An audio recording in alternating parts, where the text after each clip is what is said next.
Running an ultra is a massive goal, and I think a lot of us forget just how big of a goal it is. When we're surrounded constantly by people for whom a marathon is kind of short, it's easy to forget just how big of a deal some of these races are. To get yourself a little perspective, go find someone that you don't know, doesn't know what ultras are, and tell them what you're trying to do, and see what their face looks like. It'll put it back into perspective for you. Coming into the latter half of the summer, although it doesn't feel like it's the latter half, with it being 100 degrees outside, I wanted to address goals. Goal setting, how to hit them for next year. And I got this idea because I was listening to one of my favorite podcasts, Mind Over Macros, by one of my mentors, Mike Milner. He was discussing how you can hit your goals this year. It was very geared towards fat loss, because that's who he tends to speak to. And I wanted to shape that conversation for the trail and ultra runner. So that's what this is. It's about goals, how to hit them, and how to hit them in the future. So if you're looking to have a good rest of this season and go into next season really strong, keep listening.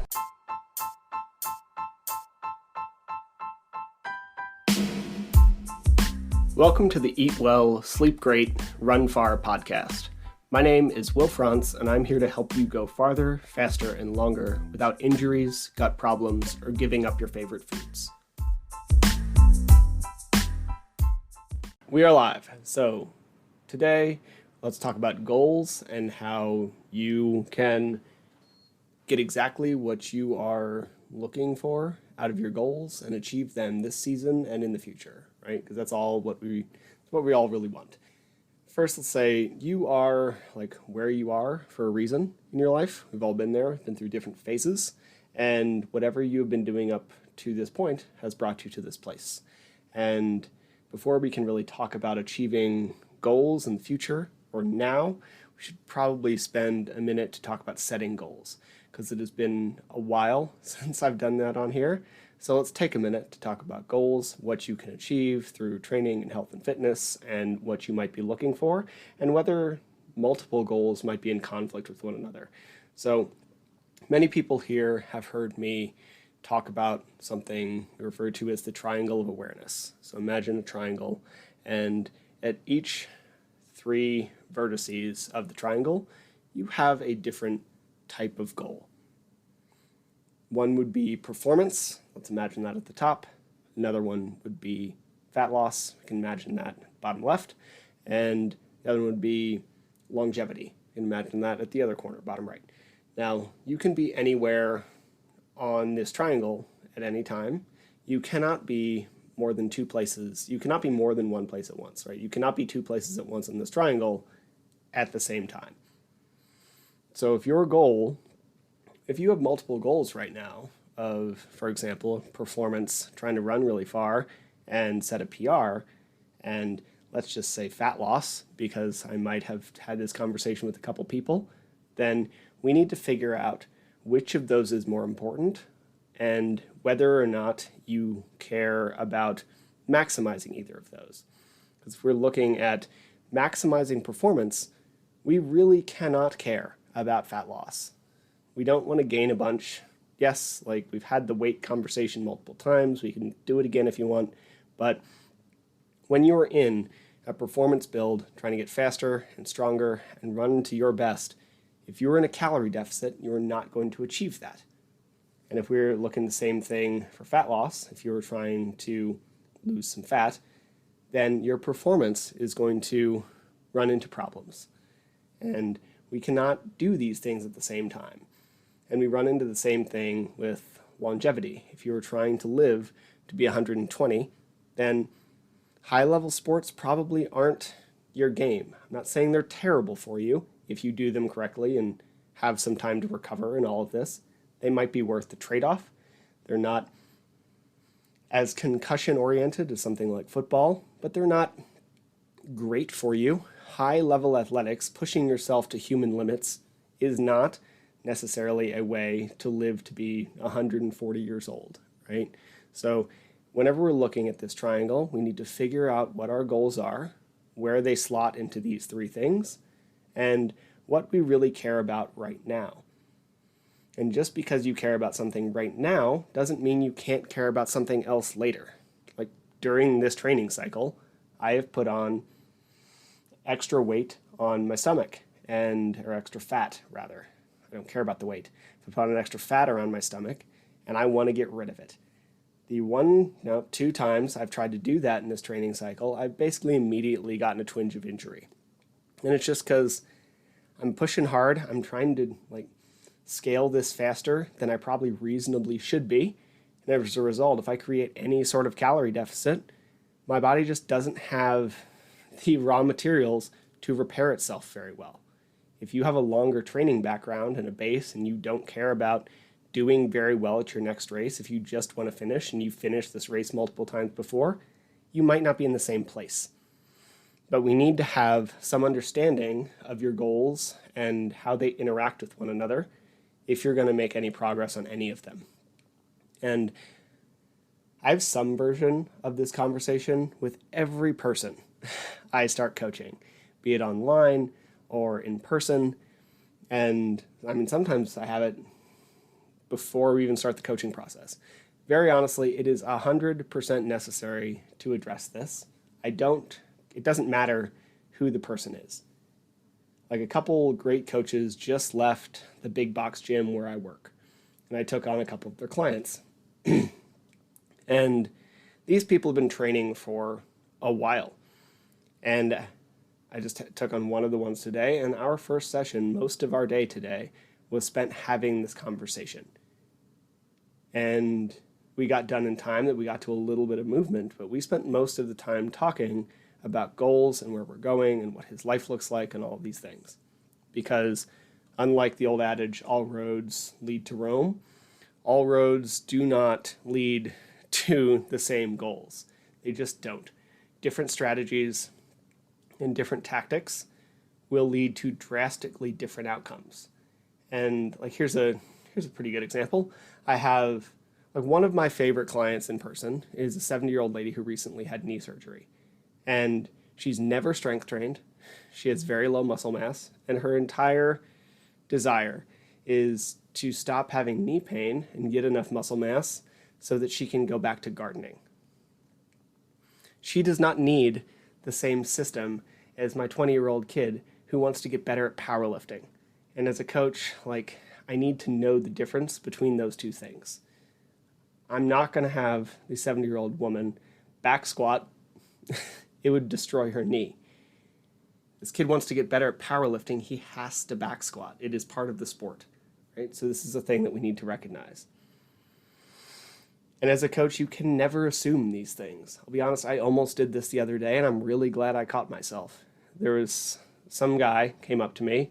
He asked me a question about nutrition because he saw I had the coach shirt on, and he was heavier. And I almost went into the fat loss speech because it is what you encounter 95% of the time in a big box gym. But thankfully I stopped and said, hey, you might be about to say something really ignorant. So I asked him, what are you looking to do? What are your goals? And I'm glad I did, because he wasn't trying to lose fat. He wants to get his bodybuilding pro card, and he's a little heavy because he's currently in a bulk. And I saw him lifting after that. He was lifting stupidly heavy. And talking to him about a calorie deficit, 1 would have been asinine because he already knows what that is, and 2 would have been the worst thing that he could have achieved right now. He's trying to put on mass. It's the exact opposite of what he's trying to do. We need to understand what we're trying to pursue, and this is why every coach should have the goals conversation, and then we should check in on them regularly. And if you have a coach that doesn't explicitly talk goals with you, you should hire a new coach or address this with them. And this is, to be clear, again, not just your running goals. You are looking for some kind of running improvement if we're watching or listening to this. But what if you also want to lose some body fat?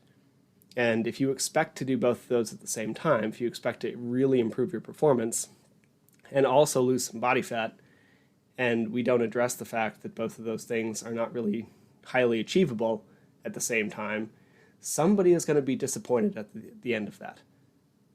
So we need to have that discussion at the beginning.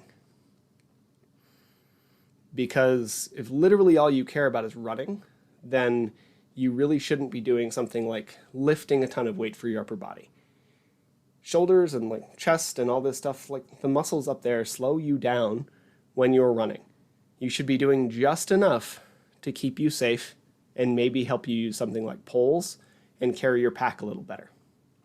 And if you want to lose some body fat, again, it will affect your performance unless you have a lot to lose. We're talking like 50 plus pounds like I was when I'm in my early 20s. But you're better off waiting on that particular goal if you really care about performance and you just want to lose the last couple pounds, whatever the hell that means. The middle of your race season is not the time. There are different places on the triangle. Now, if you've been doing a lot of work and you haven't been reaching, or at the very least making progress on your goals, then you probably don't have a great plan. Because again, whatever you're doing is the perfect way to get you where you are. And I heard a coach say that the other day, and it just kind of clicked with me. Because whatever you have done up to this point has brought you here. So clearly, it was the way to get you where you are. If your goal is to figure out, and I see this a lot with ultra runners, where I don't know if it's the general sport or just the people I attract because I'm this way, but don't necessarily like to be coached a lot of the time. We want to figure it out. And if your goal is to figure out how to run faster, then that looks a little different than just run faster. If the goal is to figure it out yourself, even if it takes 5 times as long, then that's great. You need to put in the work to figure it out. It is less about the outcome than the process of getting there. And I respect that. I was that way for a long time, and I have stopped doing that in many areas of my life because it wasn't working for anymore. I didn't want that, right? I have a business coach, and he helps me do things like understand how to run a Facebook group and talk to you people because I enjoy doing this. I really am happy that I do these things. And I have a coach for sleep and life things because I am terrible about that and take very good care of myself. So I practice what I preach. I try and have someone else put outside eyes on my life to make sure that I can fill in some gaps when I need it. And if you might need a coach, great. But let's look at what achieving a goal really is. To achieve a goal, you need a few things. One would be the information to create a plan, which, trust me, takes just a ton of time to collect. You need to read a bunch of books, listen to the podcasts, and do all the things and trial and error. And just, if you're only doing this for yourself, you also don't get the benefit of seeing what has worked for others. I am able to benefit my own running better by seeing the aggregate of all the stuff that I train other people for. So we see different VO2 max cycles and what has worked for what has worked or mildly not worked. I haven't had any big blow-ups yet, thankfully, but the aggregate of all of this information is really helpful. And then once you have this information, then you need to make the plan, which takes time and even a further knowledge of how to piece it together. Then you need to be able to do that plan physically. If I looked at Courtney DeWalter's plan, I'm sure it's delightful and really good. I can't do it because I'm slow. So even if you, or even use someone more relatable, right? Oscar's faster than me. I train him. I couldn't run his plan because I would fall apart. And then you need the time to do the plan. It needs to fit into your life. Because there are technical problems and solutions, and there are also adaptive problems and solutions. And technical problems and solutions would be something we talk about here often. So VO2 max requires a short interval with a fairly equal work to rest ratio, probably in the 1 to 3 minute range. That is a technical problem. You have bad VO2 max. You want to get it better. This is what you do to get it better. Whereas adaptive problems and solutions are what we run into more often. What if you have to miss 3 weekends because you need to go to 3 wedding-related functions between now and your race? Me. What if you have to take 2 weeks off due to a calf strain Also me, also Oscar, right? Like he was open about that on the podcast. We talked about it. How do you adjust those things? Do you adjust them? Do you try to run through it? Like all of these things are good questions that you should probably ask yourself. Don't run through it. Figure out how to adapt to it. Now, if you want to do this all yourself, then first, figure out your goals. Sit down with a pen and paper, figure out all the stuff you want to achieve, decide what you would. Really good way to figure that out, by the way, is to think like 3, 4, 6 months into the future and think, what would I be frustrated with if it hadn't happened? Because sometimes we start thinking about goals and we think about the big thing that is on our mind right now. But if you try to envision your life like 6 months down the line, we might see some things that you might otherwise be missing. And then second, study. So read and read some more and talk to people, ask a ton of questions, listen to podcasts. The faster and more you can do this while still being able to process it, the better. And you will hear tons and tons of conflicting information, and you're going to need to be able to parse it all out, right? Like how do we, really good example is the fat adaptation thing, right? Like, yeah, it might make your digestion a little better. It's not going to make you faster, according to any things. It might help you need a little less food, which could be helpful if we're looking at like FKTs. It's probably not going to improve your speed or performance. And then when you come back from something like fat adaptation and start to add add carbohydrates in again, you might experience actually a brief slowdown. And why is that? Well, because you've actually made yourself hypoglycemic, or made yourself like unable to process glucose. So your body's going to need to relearn how to do that fairly, like it'll only take a couple weeks, but you might see a bit of a slowdown. So all of that, right? Those kind of issues you might see multiple variations on. And you need to be able to parse those things out. And you only do that by seeing more and more and more of it and getting a bigger picture. And then you need to figure out your timeline. Like if your goal is to run this race in this amount of time, then you have until race day to figure that out. If your goal is that, but also something like fat loss, then maybe those are on different timelines. Maybe they're kind of going to coincide a little bit. What are we looking for, right? How long do you have to do this thing? And then if you're really just starting out, get a plan from the internet, like one of those that David Roche posts on Trail Runner magazine or in Chrissy Mell's book, Running Your First Ultra. Look at that plan, see if you're in a good place to start one of those, and then take the time to adapt it to your schedule. This weekend fits here, this doesn't fit here. Training Peaks has a free version. It's what I use with all my athletes. And you can go in there and plan your calendar and track all your stuff. You won't get great metrics. You won't be able to like do much in the future, but you can slam some stuff in there and you can see it as you go. I don't think after your free trial ends that you can like keep planning in the future, so go knock it out, but this is what we're looking at. Then fill in the missing gaps. For example, like most free plans are pretty garbage when it comes to strength training. If you have a long injury risk that is related to muscle imbalances, or you aren't very good on hills, be it the ups or the downs, then you need strength work.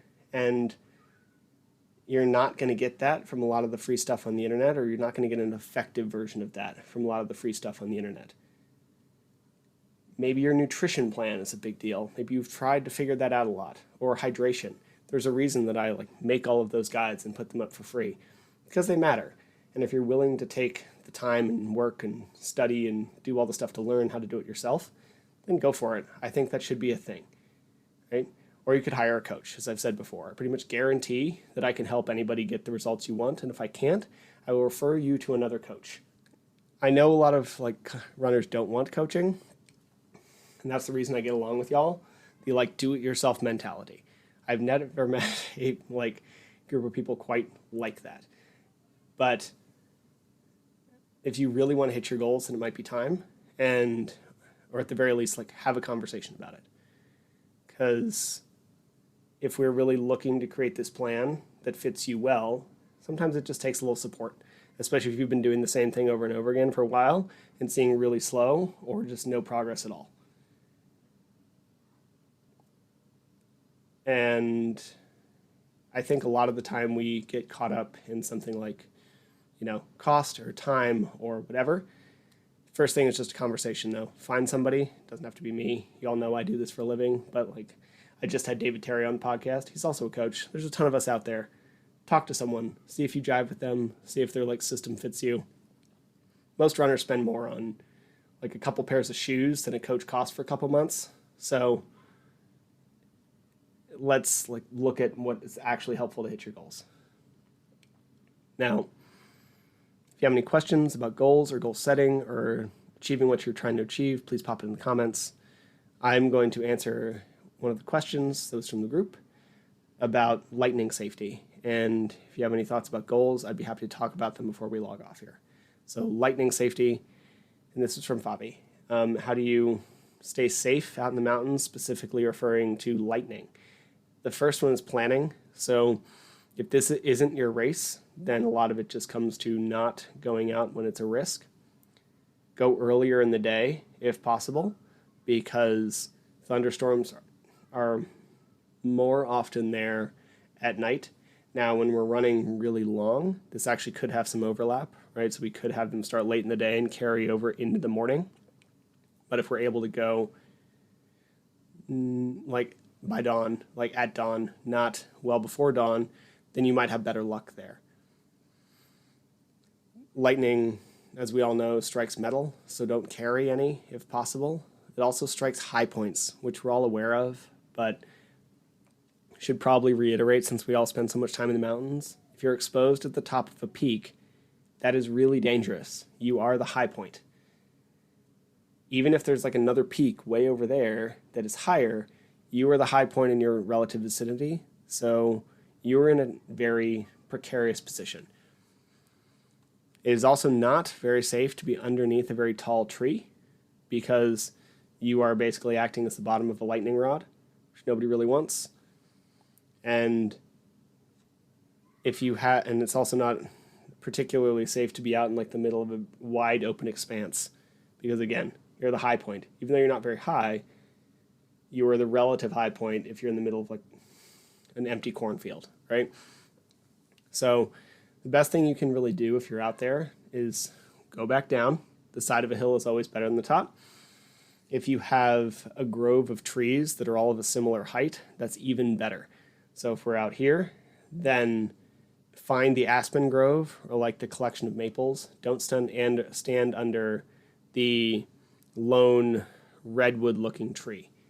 A gully would also be safer, right? So if you can get into a low point, that's also good. Lightning is scary. I know people who have been affected by it either directly or it is struck a friend of theirs. So be safe. Don't mess with it. If you're in the middle of a race, the race director should call it if we're seeing a ton of lightning. If they don't, then you need to make that choice about what is worth your safety. And if you're heading up basically a spire in the middle of the mountains and there's lightning around you, you are putting yourself at a massive risk. Oh, Esther just asked a question. How do I know if I'm ready for a certain goal, say an Ironman or an ultra race? How much time should I have available to train for such a huge goal? It's a good question, and it is hard to say. Your answer would be, you have hired a coach, you work with me, we are training a plan, and you'll know when you get there. I don't think anybody feels completely confident on that. How much time depends on your starting point and how much time you have to dedicate to it, right? So if you're looking to train for an Ironman, you probably need, for large chunks of your training cycle, 10 plus hours a week of training. Training for triathlons is really hard. You have to get fairly competent at 3 different sports. Training for ultra requires less time, but still a lot of time. And these sports are not a thing that we can really go into half-cocked. Now, there are people who notoriously don't train and do really well. Power to their genetics. You're also, for most of us, that would be risking a very aggressive injury. And I think it's really common when we hear stories like that, we overlook the aftermath, which we talked a little bit about last week, where we value the outcome more than the process it took to get there. And if there was no process to get there, then the process it often took to come back from it. So how do you know if you're ready for a certain goal? It's tough. The closer you are, the more you figure out. You do some tests, you do some test races, you do some examples. For an Ironman, you would do different pieces. Your brick run should give you a pretty good indication. Yours is multiple months out, so 3 months out. So you still have a ton of time. That's basically a full training cycle, like a full 12-week start to finish training cycle. So you have plenty of time. For someone that has a race coming up in a couple weeks, you kind of just got to trust that you're there. And if you're in the interim, figure out what your deficiencies are so that you can fix them. If you have no top end speed, you need to get faster. If you have no endurance, then we need to build that. That'd be unfortunate because that takes a while to build. If your hydration plan's terrible, we can fix that pretty easily. If you don't have a hydration plan or know why you need that, even more important, let's fix that now so that you can start testing it. So it's tough to know, and I think that's one of the reasons that people are attracted to this sport, is because a lot of time you actually don't know if you're going to finish. Jeff Winchester said in the interview I did with those guys that the reason he keeps signing up for hundreds is partially because he doesn't think he can do it. And that really hit home to me, because I think that's one of the main reasons I signed up for this 50-miler, was because it doesn't make sense to me that I can actually do that. And I think part of it is, if your goal doesn't scare you a little bit, maybe you need to set a bigger goal. It should be a little scary. I hope that's helpful. That's all I have for today. Unless I see another comment in the next couple seconds, I'm going to get out of here soon. Thank you all for sticking around who did. Thank you to anybody who's watching the replay. If you know this would be useful to anybody, please share it with them. I put this out there to try and help people do better, so the more people it reaches, the better. So thank you so much. Hope you have a good rest of your night, and I'll talk to you later. See ya. Thank you for listening to the show. To be clear, I'm not a doctor nor a registered dietitian, and nothing you heard was medical advice. You should always speak with a qualified medical professional before making any changes to your training regimen. If you enjoy the podcast or found it useful, please take a couple seconds to give it a rating or share it with a friend.